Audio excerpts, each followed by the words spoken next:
On this week's episode, football roasts some hogs. Men's basketball opens the Frank Martin era. Women's basketball takes on Elon. And volleyball battles Mississippi State. This is Capital City Sports.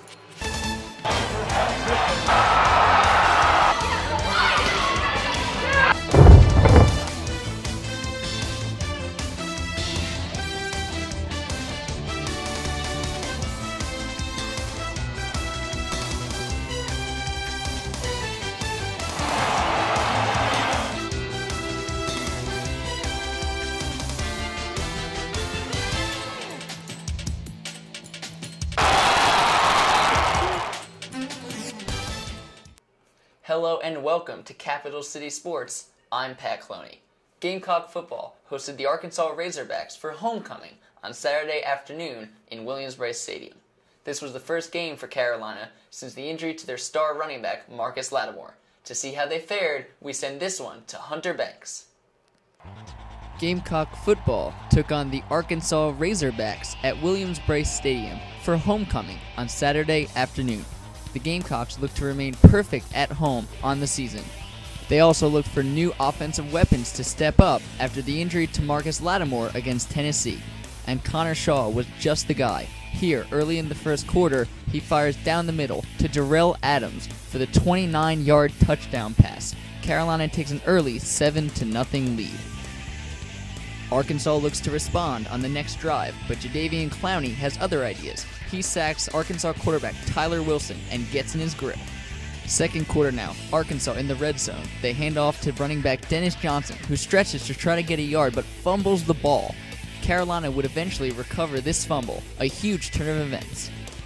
Later, Arkansas in the red zone again. Tyler Wilson steps up and fires this touchdown pass to Keon Hatcher. Score now tied at 7.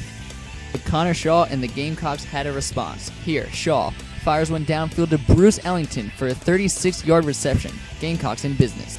Later in the drive, Shaw, on the designed quarterback run, evades a couple would-be tacklers and just gets into the corner of the end zone for the touchdown. Gamecocks lead 14-7.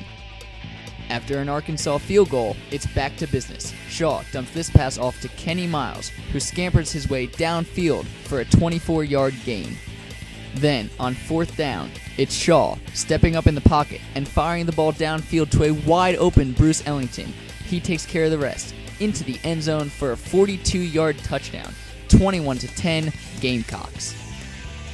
Second half now, the Razorbacks trying to mount a comeback, but it's DJ Swearinger with a pick of the Tyler Wilson pass. He will take this one 69 yards, all the way to the house.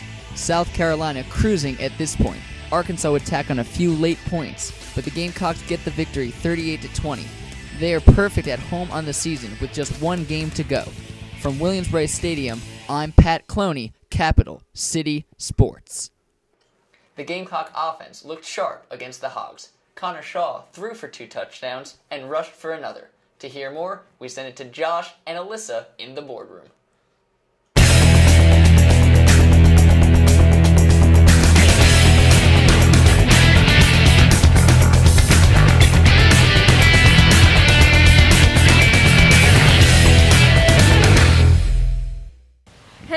Welcome to this week's episode of Capital City Sports. My name is Alyssa Lang. Joining me in the boardroom, Joshua Huffines. We are going to start by breaking down Gamecock Offense versus Arkansas this past weekend.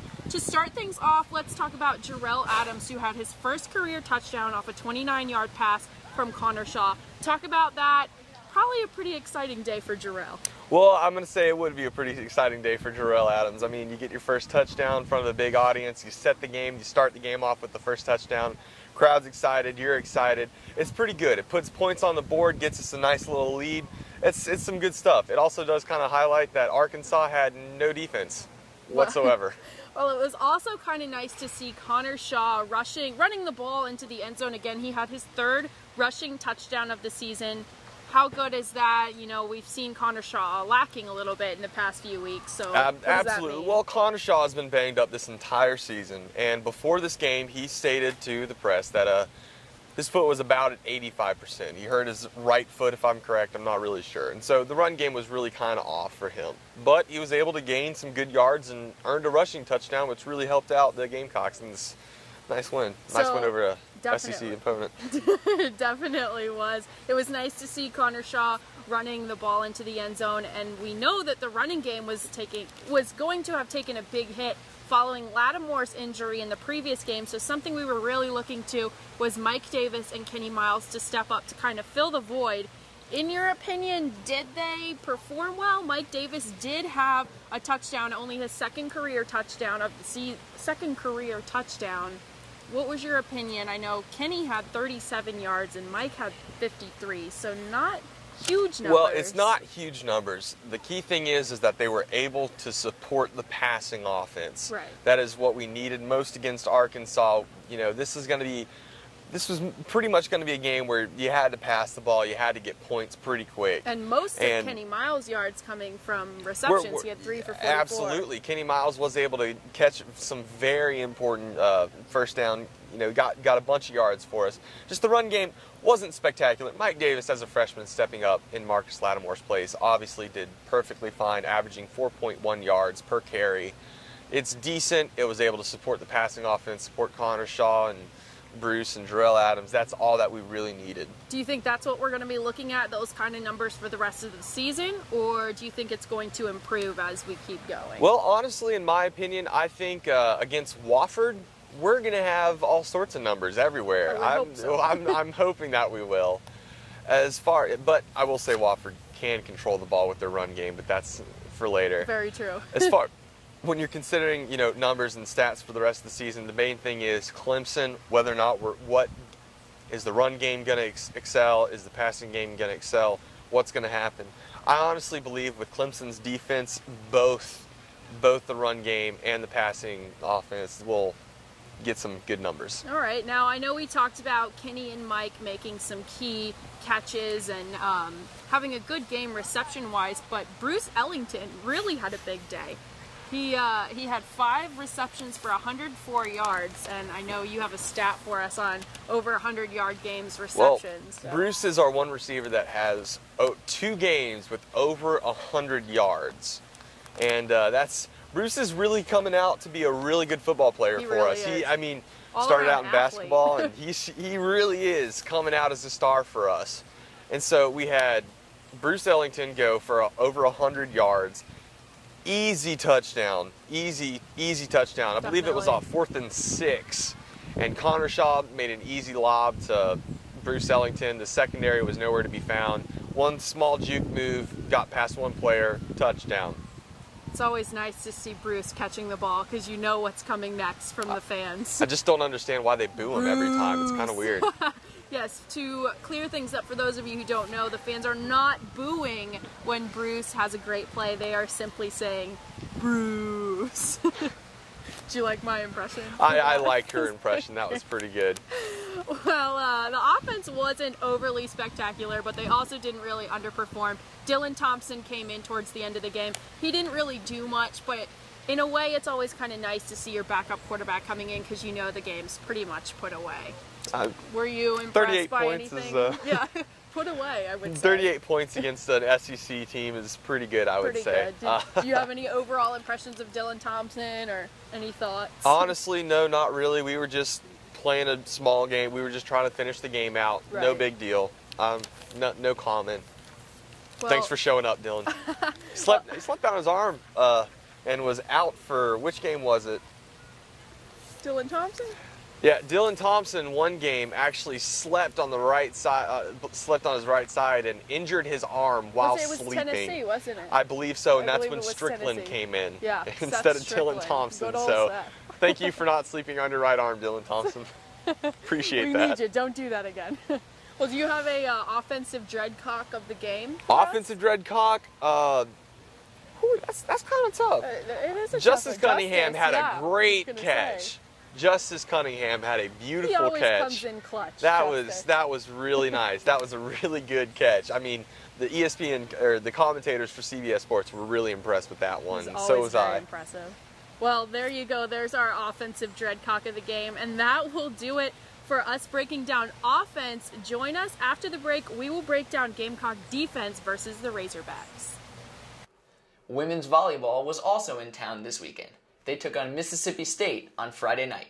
Jeremy Urso was there. He has your highlight.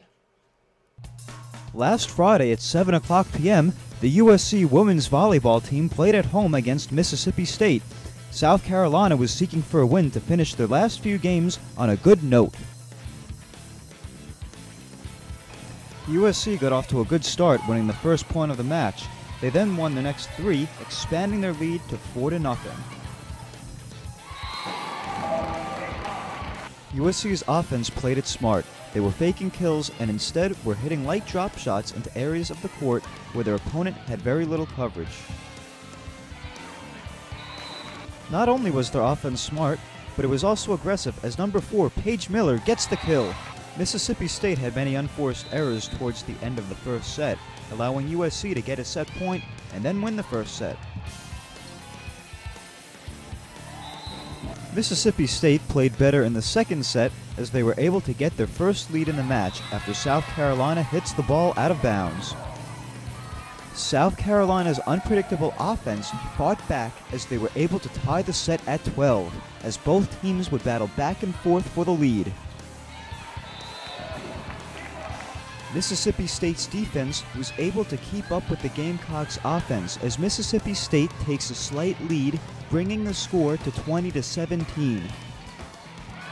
However, the Gamecocks would fight back with the help from number 12, Juliet Thevenin, who gives the light drop shot over the net to bring the Gamecocks within 1. Once again, it's Juliet Thevenin with the kill, and she ties the set at 21 for South Carolina. USC would take the lead and wins the second set 25-23 after Mississippi State serves the ball out of bounds. Unlike Mississippi State, USC's serving was great. After a strong serve gives them a 7-1 lead in set 3. USC dominated the third set as number 16, Bethany Thomas, gets the monstrous kill. Great blocking by South Carolina's defense led to a victory as the Gamecocks win the third set 25-12.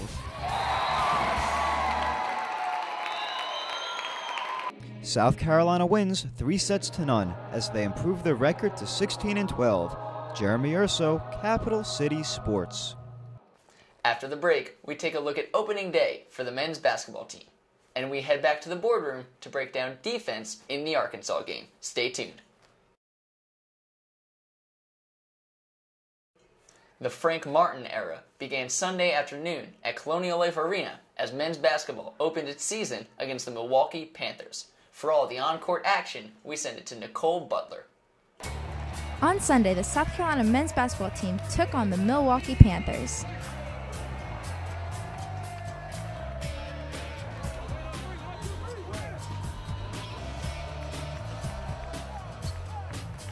The first basket of the regular season was scored by freshman Michael Carrera, who won SEC Freshman of the Week. Milwaukee would come right back down the floor with a three-pointer by junior Tierno Niang. The Gamecocks would fight back with the first half by driving layup by junior point guard Eric Smith and a tough rebound and layup by Carrera.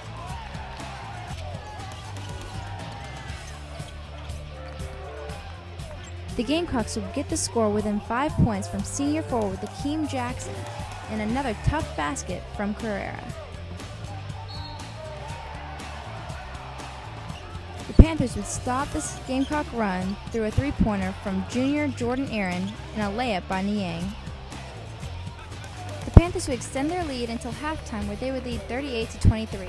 Straight after halftime, the Panthers would extend their lead to 17 with a dunk by freshman Austin Aarons.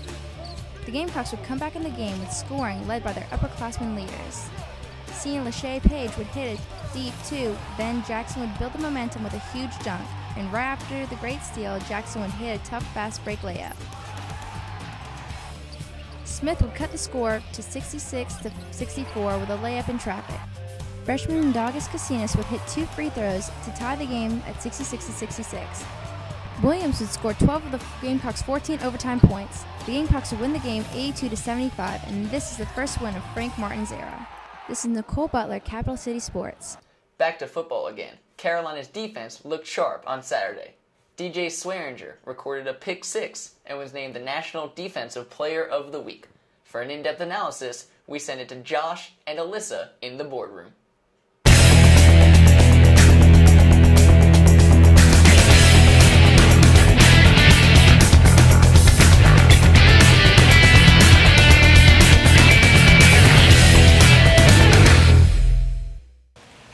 Welcome back to the boardroom. We're back discussing Gamecock football. Now we're going to take a look at Gamecock defense versus the Arkansas Razorbacks. Let's start with Devontae Holloman's first forced fumble of the season, recovered by Reginald Bowens. It's always nice to see a turnover, and especially from Devontae Holloman. I mean, absolutely. A senior playing for the Gamecocks gets a forced fumble, and someone gets the recovery, switches the momentum there. Always nice, especially when you're talking about our last SEC opponent of the year. And turnovers are always big game changers, you know, shift of momentum. Not necessarily. Well, yes, they are. In fact, they really are. They really are. Someone else who had who helped with the Gamecocks turnover ratio, I guess, by the end of the game was Akeem Augusta? Is that August? Is that how you say his last name? They always say it differently. Augusta. I'm going to say Augusti. Akeem, if you see this, feel free to let us know how to pronounce your last name. But congratulations to him, who had an interception in the fourth quarter, his first interception of the season. Another nice thing to see. Turnovers helps the Gamecocks every time. People love picks.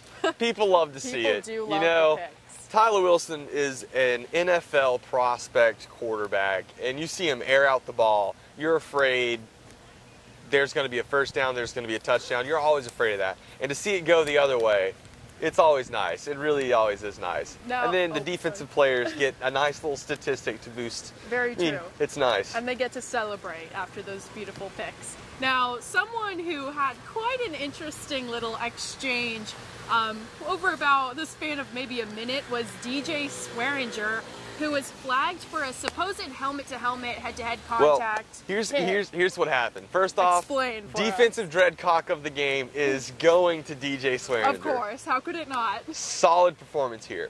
Well, one play, he had a horse collar, and it was valid. It was a valid call. Upsetting, I understand it. He probably didn't mean to do it. It's one of those things. I do understand how it happened. So that was a personal foul, I believe. Yes. Got them a first down. First collar. Then Tyler Wilson throws it across the center, catches a receiver for, I want to say, about 3 yards. Receiver grabs the ball, looks right at DJ, and here comes tucks DJ. It in, and DJ gets a wonderfully big hit. Got shoulder right in. It was a well-executed big hit by DJ. And he did say at the last minute he turned and tried to lead with his shoulder. Which he did, and most of the impact came from his shoulder. And the thing is he got flagged for a helmet-to-helmet. And the stadium did not like this, and neither did anyone. Spurrier was not happy. No one was happy. And then they replayed it on the, I swear people at home watching this on CBS, it was hard to hear the ref because the crowd was really loud. And the very next play, DJ Swearinger Tyler Wilson throws it to the right side, and DJ Swearinger gets a wonderful pick 6, runs it back for 69 yards. And then he throws the ball into the student section out of frustration from the past 2 fouls and draws another one. And it was interesting in the press conference, he said he just kind of wanted to do it. He just kind of wanted to get rid of the ball, and that's what he came also, up with. whammy, Lorenzo Ward, eat. DJ's going to be running some laps. Oh, DJ's going to be running. Some gassers, I believe they said. More than one. more than one. Well, besides those amazing sequence of plays, DJ also had an overall big game. He had a season high of 13 tackles, probably contributing to Josh naming him Defensive Dreadcock of the Week. Absolutely. I mean, 13 tackles is a great game for any defensive player. And when you combine that, 13 tackles, a pick 6, perfect. And DJ Swearinger style. Now, Jungle Boy. Jungle Boy swag, right? Jungle Boy swag. Someone else we always look to for a big game is none other than JD, Jadavian Clowney, who is now third place in school history for total sacks with 9.5 after adding 1 sack after the Arkansas game. He was all over the place. I have never seen Clowney talk trash before. I have never seen it before. He got 1 hit on Tyler Wilson. It was a play-action play. Tyler Wilson faked the handoff, ran the other way as the line was going away. Clowney recognized it, spotted the ball, and threw Tyler Wilson to the ground. Yeah, Tyler Wilson took quite a beating from the Gamecock defense this past weekend. Absolutely. He really did. Jadavion had a great day. He was probably pretty close to DJ for Dread Cock of the Week, right? But DJ takes close, the cake. but 13 tackles and a pick 6 was just great.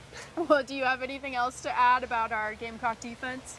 I don't think there's too much to talk about. We did good against an NFL quarterback. Yeah, we will definitely see him in the league one day, for sure. Well, that will do it for us breaking down Gamecock defense. Join us again in the boardroom. We will break down the upcoming game against the Wofford Terriers.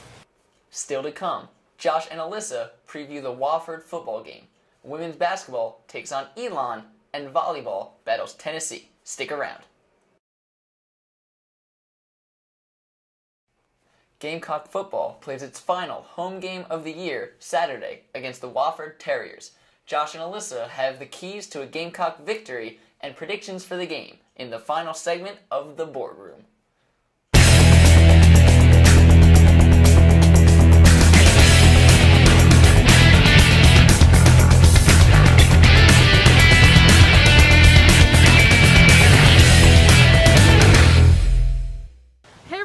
Welcome back to the boardroom. My name is Alyssa. Joining me for the last time this episode is Joshua Huffines. We are now going to take a look at the Wofford Terriers and break down this coming Saturday's game against them. Let's start by talking about their quarterback, a third stringer, pocket passer.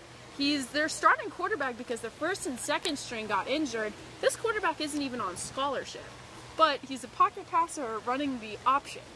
Talk about that. What are the Gamecocks going to have to do to counter this guy? Well, to counter it, yes. I mean, this is a fish out of water right now. All right, pocket passer on academic scholarship, not on football scholarship. He's the third string. Wofford has no receivers. They're a run game. He's not going to be fast enough. Right. Our defense is going to be all over him. Now, as far as the option, you know, we'll see how their running backs fare against our defense, but I think we'll be able to handle it. I'm not really worried. I'm not really worried about this pocket passer quarterback either. Are there certain things that you believe Whammy and his defense will have to do in order to make sure Wofford doesn't put up some unforeseen points against the Gamecocks at home? Clowney's gonna. I think the biggest thing is that we're gonna have to teach Clowney that we got to stop the run. This isn't going to be a passing team. You can't just pass rush all the time. Although it's nice to get those sacks. Like that. But he stated he is not going to like it. He said, but, I hate that, I believe, was the quote. You know, Clowney, I think he'll get some tackles for some losses. You know, we'll work on the defensive line, stopping the run. I'm not too worried about it. All right, well, I'm sorry. Wofford is a team that averages 33 points per game. Not really something that the Gamecocks have looked at so far this season, although Wofford isn't quite playing the same caliber teams that the Gamecocks are playing, but people aren't putting it past the Terriers to sneak up on the Gamecocks this Saturday. What do you think's going to end up happening? I think that the Terriers are going to lose. Really? Long story short, they're an FCS school. Our defense is one of the best in the nation. Yes, they have a running game. I mean, our defensive line is not the best against stopping the run, but, you know, I think when Georgia came to Williams-Brice and had Gershel ain't Herschel. Gershel ain't Herschel. When they brought Gershel and we were able to hold them to less yards than Mark Slattimore got himself in that game, I think we have the ability to stop the run, and we will. Well, it'll definitely be interesting to see. And what are you really looking to our offense to do in order to put up those points that are going to be necessary to win the game, obviously? To win against Wofford, there are some key things. Don't throw it to a Wofford player. Hold the ball. Very Generally, you don't insightful. just drop it. And that's about it. That's Turnovers honestly about could kill this. the Gamecocks. You know, if we get 10 turnovers, they might be able to slip past 10, us. dear Lord. Oh my goodness. Well, to wrap this up, can I get a score prediction from you, Mr. Josh? Well, considering we'll probably put in the second string and keep everyone healthy for Clemson, I'm going to say 45-14. Oh, you're not going to give Wofford a big goose egg? 45-0? 10, more like a 10. 45-10. No, I mean, Wofford will get some points. Especially when maybe. they start swapping out the defensive second string. So we'll see how it goes. We'll see how it goes. But I know our offense is going to have a day, or at least they should. Now, hopefully. Who do you think on offense is going to have a big day? Any specific running backs, tight ends, Oh. wide receivers? You might finally see Drew Owens come in at tight end. We haven't seen much from him this season, and he's no longer redshirted. We will see where that goes. I don't know if they're going to play him too much. Yeah, I'm not sure you might about see that. him a little bit. Really, I've been looking this season. Who I'm looking to have a good game is our freshman. I'm looking for Mike Davis to have a good game. Blue, Shaq maybe? Rowland. Hey, Blue, you know, Blue? it's another, it sounds like Another you're booing, you know, blue. get blue. That was really, yeah. Anyway, I mean, I'm looking for the freshmen to come into play. I'm looking for Shaq and I'm looking for Mike Davis. Will definitely be an interesting day. Don't forget to tune in. What time is that game? Noon? Is it another It's a game? 1 o'clock game. 1 o'clock. I'm sorry about that. Well, that will do it for this week's episode of Capital City Sports. Be sure to tune in next week where we will break down the Wofford game and look ahead to none other than the game against the Clemson Tigers. Thanks for watching. Women's basketball also played a game at Colonial Life Arena this weekend. They hosted Elon on Friday night. Austin Lewis was there. Let's take a look at the highlight. On Friday, the South Carolina women's basketball team took on the Elon Phoenix. The Gamecocks came out and asserted their dominance over the Phoenix with a driving layup by freshman guard Tiffany Mitchell. Elon's senior guard Sean Redmond came right back with a layup of her own. The Gamecocks put a large lead over the Phoenix through tough baskets in the paint, a fast break layup from senior guard Aisha Walker, a bruising bucket down low from sophomore Alicia Welch, and two huge baskets to end the half from freshman guard Tiffany Davis. The Gamecocks would lead at halftime 41-25. The second half started the way the first half ended with easy layups inside for the Gamecocks, this from senior guard Sanchion White. The Gamecocks forced one of Elon's 22 turnovers, leading to a layup from hometown freshman Asia Dozier. Senior forward Ashley Bruner would score two of the Gamecocks' 34 points in the paint with a running hook shot. Freshman guard Khadijah Sessions hits a fast break layup and one. The Phoenix would try to come back for the leading scorer Redmond, but the Phoenix could not handle the Gamecocks, finishing the game off with a fast break layup from Sessions. The Gamecocks won the game 77-44. This is Austin Lewis, Capital City Sports. Women's volleyball took the court once again on Sunday. They squared off against the Tennessee Volunteers. For a look at the action, we send it to Jeremy Urso. Last Saturday at the Volleyball Center, the women's volleyball team played against Tennessee in what would be a difficult matchup for the Gamecocks. Tennessee has an overall record of 18-6 and an away record of 9-2. Tennessee started out well, having great ball placement, as they obtained a 7-2 lead early in the first set. However, the USC fought back, having their offense improve, tying the score to 13-all. The Gamecocks then take a 1-point lead in the first set after Tennessee commits an unforced error by hitting the ball out of bounds. South Carolina continued to play well towards the end of the first set, managing to obtain 2 set points and trying to take a 1-set-to-none lead. Unfortunately for the Gamecocks, their defense started to fall apart as Tennessee managed to win the next 2 points to tie the game and ended up winning the first set 27-25. Tennessee gained momentum after winning the first set as their defense improved, getting a 5-2 lead after some great blocking. On the contrary, South Carolina's blocking could not match Tennessee's, as the Gamecocks hit the ball into the net, which gave Tennessee a 2-sets-to-none lead.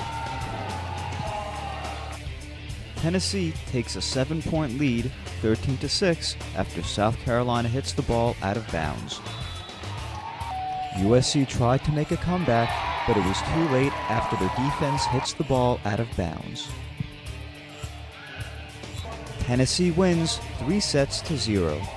Next, the Gamecocks play Alabama away, only having 3 games left in the regular season. Jeremy Urso, Capital City Sports. That's all the time we have for this week. Thanks for watching. If you want to take a look at more of our highlights, you can go online to sgtv.sc.edu. Make sure to follow us on Twitter at CCS on SGTV and like us on Facebook. Just search CCS on SGTV. For all of us here at Capital City Sports, I'm Pat Cloney. Have a great week, Carolina.